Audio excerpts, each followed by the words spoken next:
Hello tout le monde, j'espère que vous allez bien. Du côté de l'ufologie, il y a certaines choses à ne pas mettre de côté, notamment l'un des premiers témoignages emblématiques qui parle d'abduction et donc d'enlèvement alien.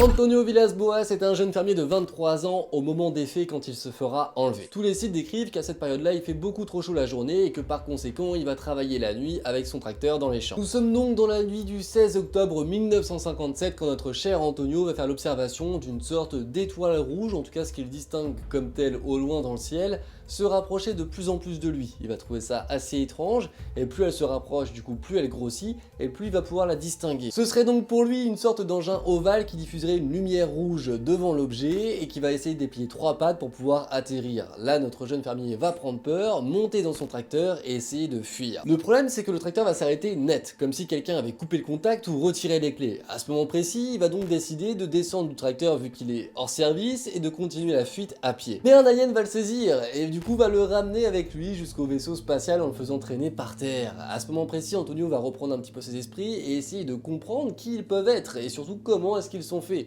Sauf que c'est assez compliqué vu qu'il n'a jamais vu d'aliens avant et qu'il ne peut pas vraiment les assimiler à quelque chose de connu, mis à part le fait qu'ils sont bipèdes. Mais ils ont aussi les yeux bleus, une sorte de combinaison grise et comme un casque sur la tête ou un scaphandre, enfin quelque chose comme ça d'après ce qu'il peut nous raconter. Mais pour une fois, et d'après la multitude de témoignages que l'on puisse avoir, on a un élément qui va sortir du lot, qu'on n'aura encore jamais entendu. Leur mode de communication qui leur permettrait de parler en émettant une sorte d'aboiement ou de petits cris d'animaux terrestres, en tout cas c'est ce à quoi on peut l'assimiler. Donc ils auraient un langage proche des animaux d'ici. Pourquoi est-ce que c'est intéressant? Eh bien parce que c'est la première fois qu'on a un mode de communication entre eux-mêmes qui est autant décrit que sur cette version. Ce que vous attendez, c'est certainement ce qui est lié au titre, c'est-à-dire le moment de rapprochement entre un humain et un alien. Mais vous inquiétez pas, on y arrive, d'abord il va falloir un petit peu mieux comprendre le début de l'histoire. On reprend donc comment il se fait traîner dans le vaisseau. À partir de là, il va se faire mettre complètement à nu et badigeonner d'une sorte de gel ou d'huile. Il n'arrive pas vraiment à reconnaître ce que ça peut être, en tout cas ce qui est sûr c'est qu'il ne connaît pas cette texture. Après ça, ils vont l'emmener dans une autre pièce, une sorte de demi-cercle, et pour aller dans cette fameuse pièce-ci,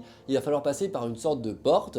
Oui, il y a beaucoup de sortes de trucs, mais en même temps, comme on sait pas dire exactement ce que c'est compliqué de mettre des vrais mots dessus. Quoi qu'il en soit, il passe par une porte qui va retenir son attention, pour une raison très simple.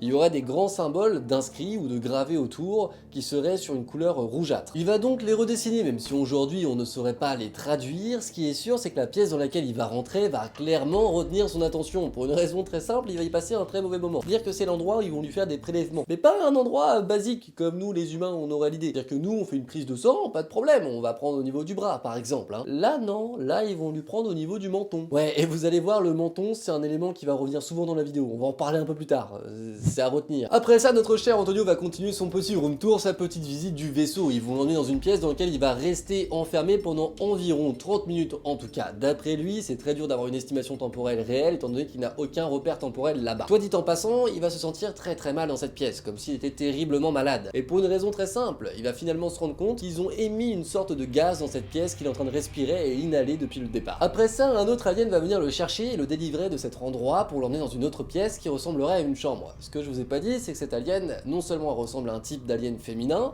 et en plus de ça, elle est nue. Pas fou le Antonio, il va la suivre bien gentiment. Bon, blague à part, on va arriver au moment le plus croustillant de la vidéo, très sincèrement. D'abord, sa description physique, elle ferait elle aussi à peu près 1m50 comme les autres, sauf qu'elle aurait des grands yeux bleus, un espèce de grand menton triangulaire, et puis aussi une longue chevelure blonde ou alors blonde platine ou encore blanche, je sais pas trop dire, en tout cas c'était assez clair.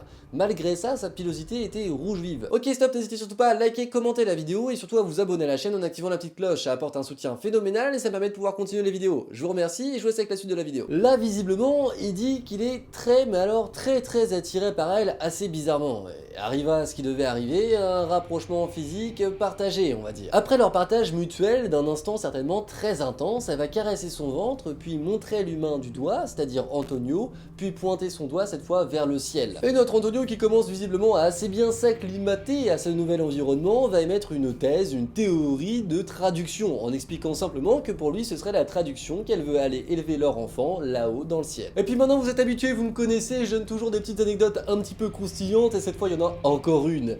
C'est-à-dire que durant ce moment assez intense de partage mutuel, Antonio va remarquer quelque chose. Elle ne l'embrassera jamais, mais par contre elle lui pincera à plusieurs reprises le menton de façon assez subtile et sensuelle. Vous en faites ce que vous voulez, moi j'ai juste trouvé ça marrant comme anecdote. Pour continuer l'histoire, il va simplement après être réinvité à se rhabiller. Après ça, ils vont continuer son sorte de room tour du vaisseau, il va être libre de se déplacer où il veut, sous escorte bien entendu, ils vont tout lui montrer. Malin comme un lynx, notre Antonio va essayer de dérober un objet pour qu'il puisse prouver y avoir été. Il va essayer de voler une sorte de montre, mais ils vont le voir faire et ils vont l'obliger à rendre cette fameuse montre. Puis ils vont le laisser sortir et le faire rentrer chez lui, et à ce moment précis, Antonio va se rendre compte qu'il manque 4 heures. En tout cas, durant 4 heures, il aurait été dans ce fameux vaisseau, puisqu'il s'est passé 4 heures entre le moment où il a disparu et le moment où il est arrivé. Le fait est que comment il a pu le savoir, étant donné qu'il avait pas de montre au départ. Après, c'est peut-être un détail sur lequel je chipote, je sais pas. Voilà, ça c'est l'une des premières histoires de témoignages, d'abduction et d'enlèvement. Mais alors, est-ce que nous avons des preuves? Est-ce que c'est possible? Est-ce que c'est tangible? C'est toute la question qu'on va se poser maintenant.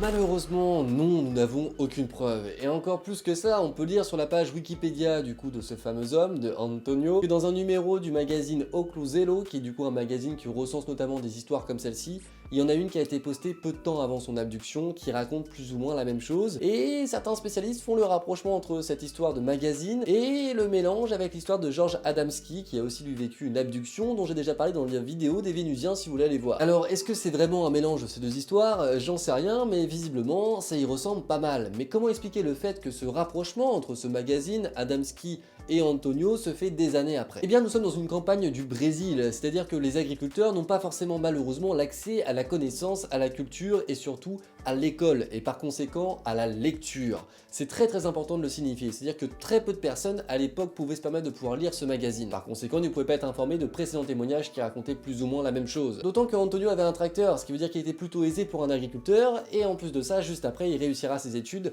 de cours distanciels en tant qu'avocat. Ce qui signifie qu'il a déjà un certain niveau intellectuel, ou en tout cas au minimum de lettres, et par conséquent, il pouvait lire ce magazine. De plus, on peut citer que depuis la vidéo qui parle du couple des Hill qui se serait aussi fait abducter, on a fait venir un hypnothérapeute pour pouvoir l'interviewer et avoir son avis par rapport à l'hypnose et surtout à la mémoire. Il nous aura appris notamment quelque chose de très important, qui est donc qu'un souvenir, quand on y fait appel, petit à petit, de manière inconsciente, on va venir le modifier. C'est ça ce qui va nous créer du coup des interpolations, des différences entre chacune version de témoignage au fil des âges. Le fait est que lui, aucune de ses versions ne diffère réellement. Mis à part quelques petits détails qui sont très minimes, il dit pratiquement la même chose mot pour mot, quelles que soient les années. Et par conséquent, on devrait noter quelques différences en fonction de son témoignage, et le fait est que ce n'est pas le cas, et encore une fois, ça peut nous apporter la puce à l'oreille. Même s'il ressortira de ce vaisseau avec visiblement quelques traces physiques d'après ce que l'on peut entendre, ou en tout cas lire. Le fait est qu'on n'a pas de preuves, pas de photos de tout ça, et en plus de ça, il aurait des traces de symptômes que l'on pourrait avoir suite à une forte exposition de radiation. Mais est-ce que tout ça est réellement une preuve d'une abduction ou d'autre chose? Voilà pour l'explication. Malheureusement, on n'a pas le fin mot de cette histoire, car il n'a jamais avoué très clairement que c'était un canular, mais il y a de fortes chances pour que ce soit le cas. Après, comme toujours, attention, je vous invite à penser ce que vous voulez. Si vous voulez y croire, faites-le, c'est votre choix, mais si vous voulez pas y croire, faites-le aussi, c'est votre choix tout pareil. En tout cas, vous basez pas seulement en avis sur ma vidéo, continuez de vous intéresser, il y a des liens en description, et après, faites-vous un avis. Mais n'affirmez jamais quelque chose qui n'a pas de preuve, ce serait très dangereux et surtout très dommage, ça pourrait vous discréditer. Malheureusement pour moi, mon avis il est fait, et je suis désolé pour ceux qui veulent y croire, mais d'après moi, ça reste un fabuleux canular. Une dernière petite note quand même, un contact intime avec des aliens a énormément explosé en termes de fantasmes ces dernières années, pour une raison très simple, c'est que régulièrement, juste après les témoignages, on se rend compte que finalement, au moment, en tout cas présumé des faits,